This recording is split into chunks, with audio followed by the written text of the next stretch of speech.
Hello everyone, स्वागत है आपका द इंस्पायर्ड लर्नर में। आज हम पढ़ेंगे साइंस का चैप्टर 1 केमिकल रिएक्शन। तो देखते हैं what is chemical reaction. Chemical reaction is a process in which one or more substance are formed as a new substance. ठीक है, हम क्या करते हैं, एक या एक से ज्यादा सब्सटेंस को मिलाकर हम एक नया प्रोडक्ट फॉर्म करते हैं, उसे कहते हैं हम chemical reaction. It cannot be reverse by physical method. हम इसको फिजिकल मेथड से रिवर्स नहीं कर सकते। फिजिकल मेथड हमारे क्या होते हैं, ठीक है, जैसे कि हम कहते हैं बेंडिंग, कटिंग, ठीक है, इस टाइप के हमारा फिजिकल प्रोसेस और केमिकल प्रोसेस अगर आपने नहीं देखा है तो आपको मैं इसमें डिस्क्रिप्शन में लिंक टैग कर दूंगा, वहां जाके आप देख सकते हैं क्या क्या फिजिकल प्रोसेस होते हैं, क्या क्या केमिकल प्रोसेस होते हैं। तो केमिकल रिएक्शन को, किसी भी केमिकल रिएक्शन को हम फिजिकल प्रोसेस से, फिजिकल मेथड से हम चेंज नहीं कर सकते।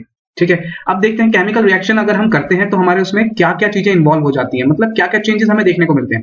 तो सबसे पहले हमें देखने को मिलेगा चेंज ऑफ स्टेट। उसके स्टेट चेंज हो जाएंगे, मतलब अगर सॉलिड है तो हो सकता है मे बी वो लिक्विड में कन्वर्ट हो जाए, वो भी मे बी गैस में कन्वर्ट हो जाए। चेंज इन कलर, उसका कलर चेंज हो सकता है। ठीक है, जो उसका पहले प्रीवियस कलर हो उससे ज्यादा मतलब चेंज आ सकता है उसमें। चेंज इन टेम्परेचर, टेम्परेचर में चेंज हो सकता है, पहले उसका टेम्परेचर कुछ और हो, बाद में रिएक्शन होने के बाद उसका टेम्परेचर चेंज हो सकता है। और उसमें एवोल्यूशन ऑफ गैस, गैस का एवोल्यूशन हो सकता है, मतलब गैस उसमें रिलीज हो सकती है। तो ये कुछ हमारे टाइप ऑफ चेंजेस है जो हमें देखने को मिलेंगे जब हम कोई भी केमिकल रिएक्शन के प्रोसेस को करेंगे।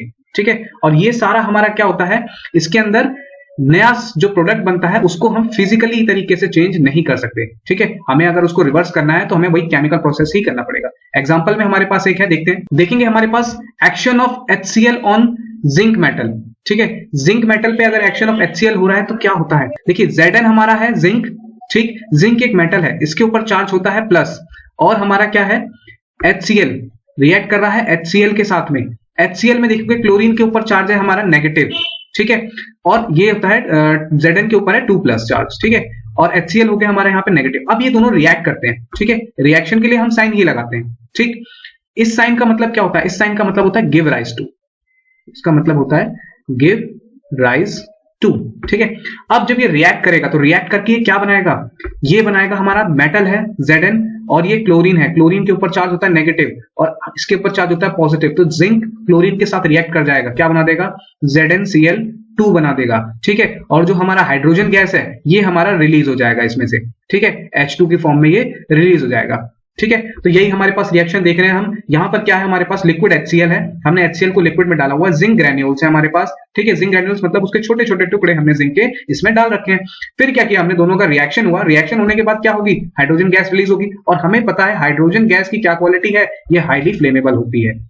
ठीक है, ये फ्लेमेबल होती है, क्लियर गैस है, हमारा प्योर हमारा फ्यूल है, तो ये प्योर फ्यूल है, तो ये ब्लू फ्लेम के साथ जलता है। ठीक है, तो ये क्या करेंगे, अगर हम इसके ऊपर कैंडल को लाइट करेंगे तो ये कैसे जलेगा, ये ब्लू फ्लेम के साथ ग्लो करने लगेगा, जलने लगेगा। ठीक है, तो इससे हमें पता चलेगा प्रेजेंस ऑफ हाइड्रोजन, कि इस रिएक्शन में हमारे पास हाइड्रोजन गैस रिलीज हो रही है। तो एक टाइप ऑफ रिएक्शन है, एग्जांपल है। ठीक है, किसका रिएक्शन हमने कराया है, एक ये एसिड है, एसिड और मेटल के बीच का एक रिएक्शन है। ठीक है, ये सारे टॉपिक हमें ऐसे ही सीक्वेंस से पढ़ने हैं क्योंकि ये सब हमारे क्लास 10th में है। मेटल एंड नॉन मेटल के अंदर भी मेटल और एसिड के रिएक्शंस हैं। ठीक है, तो ये सारे रिएक्शंस हमें बहुत अच्छे से समझने। तो ये टाइप ऑफ रिएक्शन है। अब देखेंगे हम आगे chemical reaction in our daily life. हमारे डेली लाइफ में कहां कहां केमिकल रिएक्शन का यूज है। ठीक है, जैसे देखेंगे digestion of food. Digestion of food में हमारा केमिकल रिएक्शन पूरा होता है। ठीक है, हम फूड को डाइजेस्ट कर रहे हैं, यहाँ पे भी एक प्रोसेस है, हमारे स्टमक में HCl होता है। ठीक है, वो कुछ रिएक्ट करता है खानों के साथ, हमारे जो हम फूड ईट करते हैं। ठीक है, और उसको ब्रेक डाउन करता है, उसको क्या नाम है, डिसइंफेक्ट करता है। तो बहुत सारी रिएक्शन चलती है हमारे स्टमक में। रेस्पिरेशन है, ठीक, रेस्पिरेशन हो रहा है, एक्सचेंज ऑफ गैसेस। ठीक है, और conversion of oxygen into energy. ठीक है, तो यहां पे भी हमारे बहुत सारे रिएक्शन हो रहा है। रस्टिंग ऑफ आयरन देखते हैं, आयरन रस्ट कर जाता है हमारे एटमॉस्फेयर में, किसके साथ रिएक्ट करके, ऑक्सीजन के साथ में रिएक्ट करके, है ना। फॉर्मेशन ऑफ कर्ड, मिल्क से कर्ड में कन्वर्ट होता है। ठीक है, ये भी एक प्रोसेस है। ठीक, पहले मिल्क नॉर्मल फॉर्म में होता है। ठीक है, फिर उसके अंदर बैक्टीरियल रिएक्शन होती है। ठीक, वो कर्ड में कन्वर्ट हो जाता है।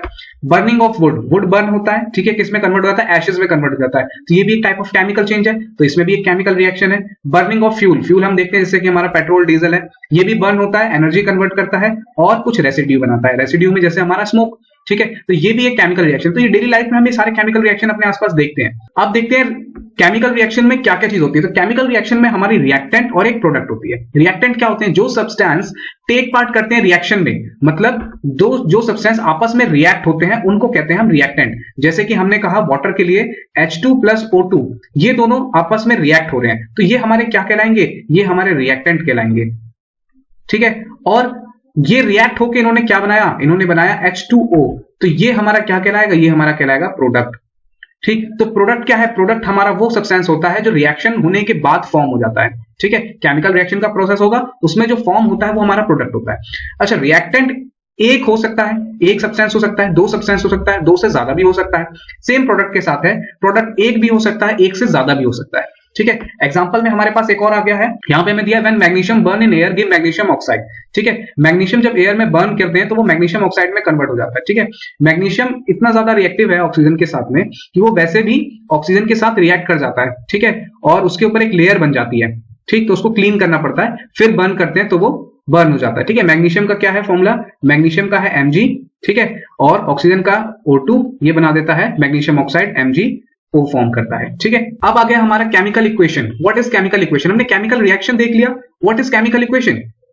तो जब हम किसी केमिकल रिएक्शन को हम इक्वेशन की फॉर्म में लिखते हैं, जैसे कि मैथमेटिकल फॉर्म में लिख दें हम उसे, तो उसको कहते हैं हम केमिकल इक्वेशन। अब हम केमिकल रिएक्शन को लिख के हम उसको स्टडी नहीं कर सकते, हमें उसे केमिकल इक्वेशन में कन्वर्ट करना पड़ेगा। क्यों, क्योंकि हम एटम्स के स्ट्रक्चर को, मॉलिक्यूल को हम तब स्टडी कर पाएंगे जब हम उसे इक्वेशन की फॉर्म में लिखेंगे, जैसे हमने यहाँ पे लिखा हुआ है। ठीक है, क्या दिया हुआ है यहाँ पे, Mg plus O2 give rise to MgO। इससे पता चल रहा है कि मैग्नीशियम जो है हमारा कैसा है, एक इसका एटम है, एक मॉलिक्यूल है, और इसका O2 है हमारा, ये डायटोमिक है, दो एटम है। ठीक है, और ये मिलकर क्या बना रहा है, ये MgO एक ये हमारा बना रहा है। ठीक, अब इसमें यहाँ पे देखो साथ में ये लिखा हुआ है SgS। इसका क्या मतलब है, देखो S से पता चलता है हमारा सॉलिड, मतलब कि अगर ये जो रिएक्टेंट हमारा है ये किस फॉर्म में है, क्या स्टेट है इसकी, ये सॉलिड स्टेट में है। ये जो रिएक्टेंट है इसकी क्या स्टेट है, ये गैस स्टेट में है। ठीक है, रिएक्शन होने के बाद इनकी क्या स्टेट हो गई, ये सॉलिड स्टेट में हो गई। तो हमने यही देखा था कि क्या क्या चेंजेस हमें देखने को मिलते हैं, हमें चेंजेस देखने को मिलते हैं स्टेट में, टेम्परेचर में, कलर में, है ना। तो यही सारी चीजें हैं, तो वो हमें यहाँ स्टेट के थ्रू पता चल जाती है। ठीक है, लिक्विड के लिए हम यूज करते हैं L, G के लिए हम यूज करते हैं गैस के लिए G। एक्वस हमारा क्या है, एक्वस सॉल्यूशन होता है कोई भी हमारा सॉल्यूट किसी सॉल्वेंट में डिसॉल्व हो, और सॉल्वेंट क्या होता है वहां पे वाटर, उसमें डिसॉल्व हो, उसको कहते हैं एक्वस सॉल्यूशन। जैसे कि हमारा NaCl है।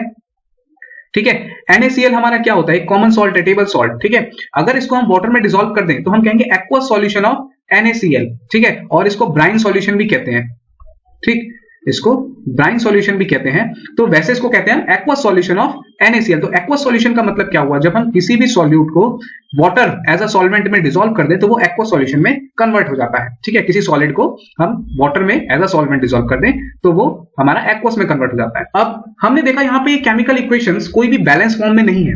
बैलेंस फॉर्म में नहीं है कहने का मतलब है कि यहाँ पे नंबर ऑफ एटम्स और यहाँ पे नंबर ऑफ एटम्स इक्वल नहीं है। अब हमें नंबर ऑफ एटम्स इक्वल करने क्यों जरूरी है, क्यों, क्योंकि law of conservation of mass कहता है जितने भी रिएक्टेंट हम मिला रहे हैं उतने ही एटम हमारे प्रोडक्ट में होने चाहिए। नंबर ऑफ एटम जितने हमारे रिएक्टेंट में है उतने ही प्रोडक्ट में होने चाहिए, वो चेंजेस नहीं हो सकते। ठीक है, क्या कहता है, the matter can nether be created और नॉट बी डिस्ट्रॉयड। हम मैटर को ना तो क्रिएट कर सकते हैं ना डिस्ट्रॉय कर सकते हैं। ठीक है, तो इसलिए नंबर ऑफ एलिमेंट हमेशा हमारे सेम होने चाहिए, इसलिए हमें उनको बैलेंस करने की जरूरत है। तो हम कैसे बैलेंस करेंगे, चलिए देखते हैं एग्जांपल। हमारे पास एग्जांपल है Fe plus H2O give rise to Fe2O3 plus H2। ये एक हमारा कौन सा रिएक्शन है, ये हमारा रस्टिंग ऑफ आयरन का रिएक्शन है। रस्टिंग ऑफ आयरन में क्या हो रहा है, Fe हमारा आयरन है। ठीक है, ये हमारा रिएक्ट कर रहा है H2O के साथ में, बना रहा है Fe2O3 plus H2O। अगर आपको ये नहीं पता कि ये कैसे बनते हैं तो मैं चैनल में इसमें डिस्क्रिप्शन में एक लिंक डालूंगा, वहां पे देखिए, मैंने बताया था आपको कि कैसे इन मॉलिक्यूल्स को बनाया जाता है। मैंने एक शॉर्ट वीडियो बनाई है, वहां पे जाके आप देख सकते हैं। ठीक है, तो देखिए इसे, ये बन रहा है Fe2O3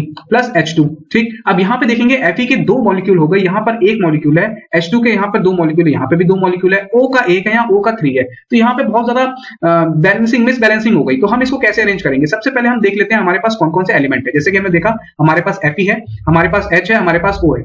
अब हम देखते हैं LHS भी लिख सकते हैं और रिएक्टेंट भी कह सकते हैं। हमारे पास रिएक्टेंट साइड में कौन कौन कितने नंबर ऑफ एटम्स है, तो आयरन का देखा हमने 1 एटम है। ठीक है, फिर हमने देखा हाइड्रोजन के कितने हैं, 2 है। ऑक्सीजन के देखा कितना है, 1 है। फिर हमने देखा प्रोडक्ट में, RHS साइड में प्रोडक्ट में हमारे पास कितने हैं, तो आयरन के हमारे हो गए थे 2।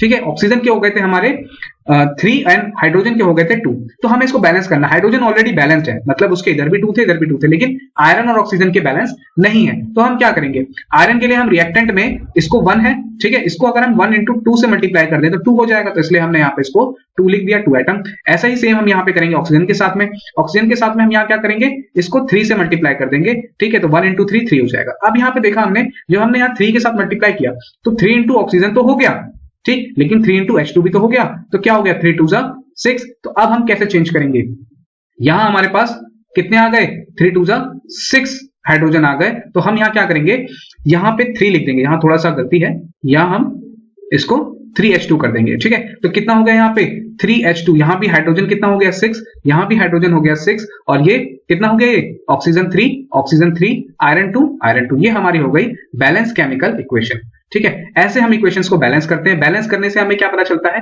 कि नंबर ऑफ एटम हमारे रिएक्टेंट और नंबर ऑफ एटम हमारे प्रोडक्ट में इक्वल है, और ये करना जरूरी है because of law of conservation of mass. Next part के लिए हम नेक्स्ट वीडियो में मिलेंगे, तब तक के लिए bye bye. Like share subscribe जरूर करिएगा। Thank you.